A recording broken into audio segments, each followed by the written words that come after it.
노무현 총장이 5일입니다. 주요 적폐청산 수사를 연내 마무리하겠다라고 밝힌 것에 대해서 청와대 여당이 속도의 수사를 내겠다는 당연한 말이라거나 고충을 이해한다 등으로 해석하면서요. 특별히 의미를 두려하지 않는 모습을 드러냈습니다. 여권 일각에서는 문 총장이 돌출 발언을 한 거 아니냐라는 시각도 있고요. 청와대 관계자가 이렇게 밝혔는데요. 문 총장의 발언은 적폐청산 관련 수사에 속도를 내겠다는 의미로 당연한 말이다. 적폐와 관련된 큰 수사는 빨리 속도를 내서 마무리하겠다는 것이다. 이렇게 해석을 했습니다. 그런데 문무일 총장은 피로감이 있다라고 하는 얘기도 했었나요? 예. 그 피로감에 대한 이야기에 대해서는요. 예. 실제로 해석은 좀 다양합니다. 그게 내부적으로는 검찰 내부의 분위기를 좀 다독이는 의미도 좀 있다라는 해석도 나오고요. 청와대를 향한 시그널이다라는 이야기도 나오고요. 예. 다양한 해석이 나오는데 해석이죠. 그죠? 그렇죠. 해석입니다. 해석이죠. 예. 제가 아는 해석은 또 따로 있어요. 어떤 건가요? 지금 이제 그 윤석열 중앙지검장하고 네. 살짝 이렇게 이제 소통이 안 되다 보니까 네. 윤석열 중앙지검장과 그다음에 청와대에 대해서 동시 시그널을 보낸 것이다. 이런 해석도 있더라고요. 검찰 내부가 사실은 하나의 조직으로 지금까지 움직여왔잖아요. 근데 지금은 하나의 조직이 아니죠. 네. 예. 그런 시각이 우세하죠. 예, 우세하죠. 예. 알겠습니다. 더불어민주당 내부에서도 예. 이 자칫 보수야당이 주장하는 정치보복 프레임을 용인하는 모양새로 번지지 않도록 적극적으로 좀 진화에 나서고 있습니다. 민주당 적폐청산위원장인 박범계 의원이 보수야당과 이명박 전 대통령 일부 언론이 언급한 정치보복 프레임과 적폐청산 피로감의 공세에 대한 검찰총장의 고충을 토로한 것으로 보인다라면서 검사 본연의 사명은 범죄 혐의가 있으면 수사를 하는 것이다. 이렇게 강조를 했습니다. 알겠습니다. 러시아 사건 넘어가죠. 예. 국제올림픽위원회 IOC는 6일입니다. 한국 시각으로요. 스위스 로잔에서 집행위원회를 열어서 국가주도로 도핑 조작을 한 러시아 선수단의 평창올림픽 출전을 금지했는데요. 예. 도핑 사건은 전말이 어떻게 된 건가요? 예. 다만 전말부터 좀 말씀을 드릴까요? 예. 무시무시합니다. 이게 말하자면 러시아 연방 보안국이 나선 거거든요. FSB. 예. 2014년 소치 겨울 올림픽대로 거슬러 올라가는데요. 예. 러시아 반도핑 연구소의 도핑 샘플을 러시아 연방보안국 요원이 바꿔치기했다는 겁니다. 그냥 바꿔치기 한 것도 아니고요. 소치 올림픽 당시 연구소 벽에 구멍을 뚫어가지고요. 스테로이드 등의 물질이 검출될 수 있는 러시아 선수들의 오줌 샘플을 깨끗한 것으로 교체했다는 겁니다. 야, 우리나라 국정원하고 도찐개찐이네요. 그렇게 볼 수 있겠네요. 그러면 국정원은 사무실을 가짜로 만들어 놓고 증거를 조작한 거고 여기도 증거 조작한 거 아니에요? 증거 조작한 것은 말하자면 가짜 오줌이네요. 가짜 오줌이죠. 예. 똑같죠. 그런 상상 안 해보셨죠? 제 한계인가요? 아니, 나의 뛰어남이죠. 2012년에서 15년 사이에 이런 국가 도핑의 혜택을 본 러시아 선수가 1,000명에 이릅니다. 야, 샘플 다 교체해갖고. 예. 오호. 자, 이것이 알려진 내막도 좀 흥미로운데요. 세계 반도핑 기구가 캐나다 변호사입니다. 리처드 맥클레런의 조사를 통해서 국가 도핑을 확인했고요. 로첸코프라는 러시아 반도핑 연구소 소장이 2015년에 미국으로 망명하면서 전모가 드러났어요. 이 2014년 소치 올림픽 때는 또 그 95년도에 러시아에서 법을 통과시켜갖고요. 모든 전화에 감청이 가능한 셋탑박스를 설치해요. 그냥 미국 선수들이 가면서 미국 정부에서 경고를 해요. 여러분들이 하는 모든 것은 그 정보는 러시아에게 그대로 기록될 것이다. 좀 하나로 움직였네요. 그러면 푸틴은 무서운 사람입니다. 그 정보기관 출신 아니에요. 그렇죠. 다만 이제 푸틴 같은 경우에는요. 전면 보이콧으로 관심이 높아졌는데 전면적으로 보이콧하진 않을 것이다. 개인 자격으로 올림픽에 참가해 경쟁하는 것은 막지는 않을 것이다. 아니 밝혔습니다. 푸틴이 예를 들어갖고 전면 보이콧하겠다 그러면 우리 속담 딱 맞아요. 똥낀 놈이 쓱낸다. 자기가 잘못하고. 예. 안현수 선수는 나오겠네 이제 그렇게 되면. 고민 중이라고 합니다. 빅토르안. 예. 왜냐하면 이번이 본인의 선수 생활을 마무리할 수 있는 대회라고 생각하고 있거든요. 선수이면서 지금 플레잉 코치 아닌가요? 그렇죠. 예. 지금 한국에 들어와 있습니다. 아 그래요? 예. 빅토르안 한국에서도 인기 좋아요. 인기 좋습니다. 예, 원래 한국 사람이지 않았나요? 안타깝죠. 그것도 그 파벌 때문에 망명이 아니라 그 귀화까지 하고. 예. 로첸코프 박사 말씀을 좀 더 드리면 예. 내부 고발로 살해 위협도 받고 있다 그래요. 그래서 지금 특별한 보호 조치를 하고 있다고. 아, 미국으로 망명한. 예. 아, 여기도 무시무시합니다. 예, 여기도 우리나라 그냥 좀 우리나라 이런 거 귀여워요.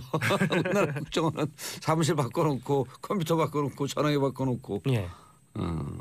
여기는 이렇게 내부 고발을 하려면 망명을 결심해야 하는 정도니까요. 예. 자, 예루살렘 뛰어넘고 미 군 정보 당국성 김정은 합리적이라 판단한다. 이게 뭔 얘기예요 또? 예, 월스트리트저널이 5일 보도했는데요. 예. 미 정보기관하고 군 당국자들이 김정은 북한 노동당 위원장을 합리적 행위자라고 생각하고 있으며 이러한 결론에 근거해서 현재 미국의 대북 접근법이 이루어지고 있다. 뭐 이런 얘기입니다. 아, 그럼 푸틴 계속 뻥카라는 거예요? 에드벌로 띄운 거예요? 트럼프요, 트럼프. 아, 그렇죠. 트럼프. 무기 팔아먹으려고? 예. 그 월스트리트저널은 복수의 당국자들 인용해서요. 예. 김 위원장이 미국이나 동맹국에 대한 어떠한 공격도 북한의 안보와 자신의 권력 장악에 위협이 된다는 점을 잘 알고 있다. 그리고 미 안보 담당 기관들이 외교를 통해 김 위원장의 행동을 바꿔 전쟁 위협을 낮출 가능성이 보고 있다고 생각한다. 그러니까 김 위원장의 지금 도발은 어느 정도 계획된 것이다. 그리고 이것을 우리도 알고 있다. 아, 대화를 끌어내기 위한. 예. 아. 그렇게 본다면 트럼프 대통령의 지금 발언들도 다 알고 있으면서 무기는 좀 팔아먹고 그렇죠. 적당히 팔아먹고 난 다음에 예. 북한과 극적인 대화를 하고 예. 북미 관계 개선하고 예. 그거 우리가 1년 전에 예상한 거 아니에요? 그렇죠. 유엔이 들어가면 마지못해 하는 척. 그렇죠. 예. 우리가 1년 전에 예상한 거 아니야. 아유, 우리가 호갱이에요, 호갱. 그럼 한중일이 호갱이에요. 그렇습니다.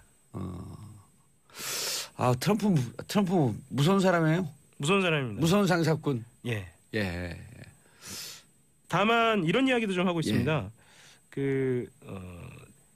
미군 및 정보기관 당국자들이 김 위원장이 합리적이라고 해서 그가 잔인하지 않다거나 도발적이지 않다는 뜻은 아니다. 이렇게 단서를 달고 있습니다. 자락을 깔았어요. 예. 예. 알겠습니다. 2014년입니다. 검찰이 서울시 공무원 유우성 씨 간첩 조작 사건을 수사할 당시에요. 예. 국가정보원이 압수수색에 대비해서 가짜 사무실을 만들고 허위 서류를 제출했다는 의혹이 또 제기됐어요. 했어요? 예. 야, 진짜 어떻게 되는 거냐 이게. 그러니까 댓글 사건 이후에 1년 만입니다. 그러니까 조금 더 설명을 좀 드려볼까요? 댓글 사건 예. 2013년에 검찰이 압수수색 들어올 때 예. 가짜 사무실 만들었고 지금 그 장기성인가요? 그 누구 지금 구속돼 있잖아 다. 그렇죠. 예, 이제 이름도 다 잊어먹네. 부산지검장 예. 다 구속돼 있잖아요. 그렇죠. 당시에 변창훈 검사는 그것 때문에 그 목숨을 끊었고. 그렇습니다. 그런데 통했다고 보고 1년 뒤에 또 한 거예요, 그거를. 그렇죠. 야. 형식이 똑같습니다. 가짜 컴퓨터로 사무실을 채워놓고요. 그 당시에 그 서천호 2차장이 가짜 사무실을 둘러보기도 했다고 합니다. 그러니까 2차장이 직접 둘러본 거예요. 내부 제보자가 그 편지를 보내왔어요. 이것도 좀 특이한데요. 예. 요즘은 제보자들이 직접 찾아오거나 아니면 이메일을 하거나 이런 형식을 쓰는데 아니면 텔레그램을 한다든지. 텔레그램을 한다든지 예. 직접 편지를 민주사회를 위한 변호사 모임 민변에 보내왔습니다.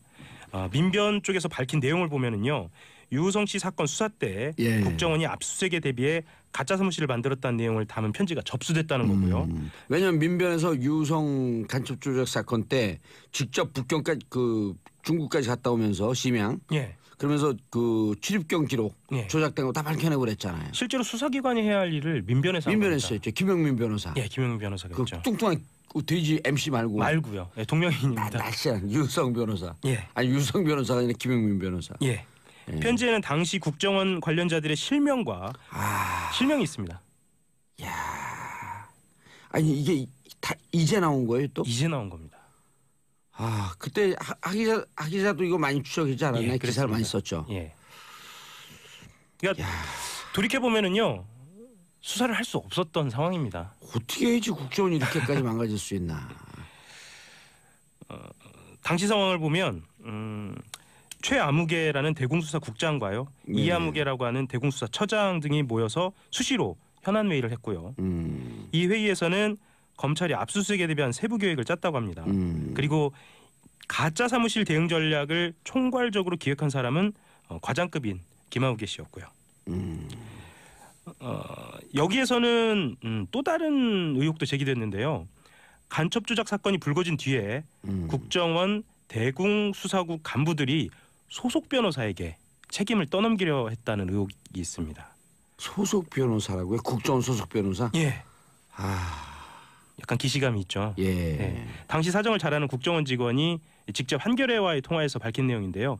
당시 국정원 직원들이 수사 3처 소속이던 변호사에게 당시 그러니까 변호사가 다 조작된 증거를 검토한 것 아니냐라면서 책임을 쓰려고 해서 힘들어하다가 결국 사직했다는 겁니다. 사표를 썼다는 겁니다. 지난번에 이 관련해 갖고 가짜 사무실 관련해 갖고 국정원 소속 변호사가 스스로 또 목숨을 끊었잖아요. 예. 정기호 변호사인가요? 그렇죠. 정치호 변호사. 정치호 변호사. 예.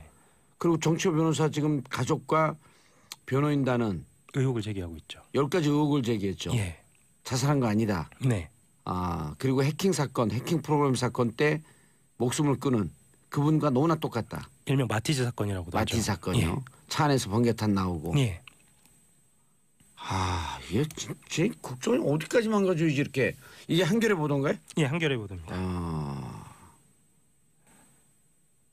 경악스럽네요, 진짜.